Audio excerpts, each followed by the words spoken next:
দেখে একটা ছোট্ট হাউসের মতো, কুয়ার মতো পানি। উনি কাছে কাছে দেখে পানি অনেক দূরে নিচে, মানে ৫-৭-৮ নিচে। তো ও দড়ি কিনছে, দড়ি খুঁজতেছে যে ওখান থেকে পানিটা নেবে, খুব পিপাসা লেগেছে। তো ও দড়ি খুঁজতেছে যে ৪-৫ হাত দূরে পানি, তো কি করে নেবে, মানে ৩ হাত ধরেন।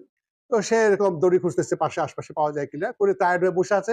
এমন সময় আপনি বোধহয় জানেন আরবে ওই হরিণের মতো বা ছাগলের মতো একটা প্রাণী আছে।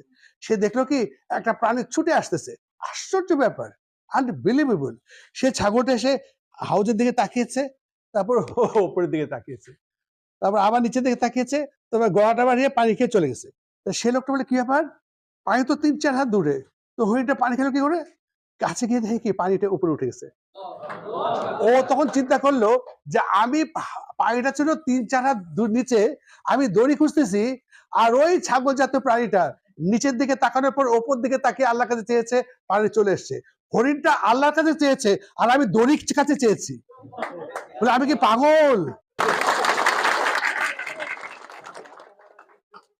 অদ্ভুত না? না না, অদ্ভুত কিনা বলে। আমাদের টাকা পয়সা অর্থ সম্পদ দরকার, কার কাছে যাব? তারপর মানুষ আমাকে দেবে। মানুষ কাছে চাবো, তার আগে কার কাছে যাবো? আল্লাহ তো মানুষের মাধ্যমে দেবে। তা আপনি মানুষের কাছে বলেন আমার টাকা দাও, আল্লাহর কাছে বলছেন?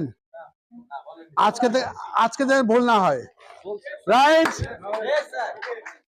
আচ্ছা আচ্ছা, রাগ করা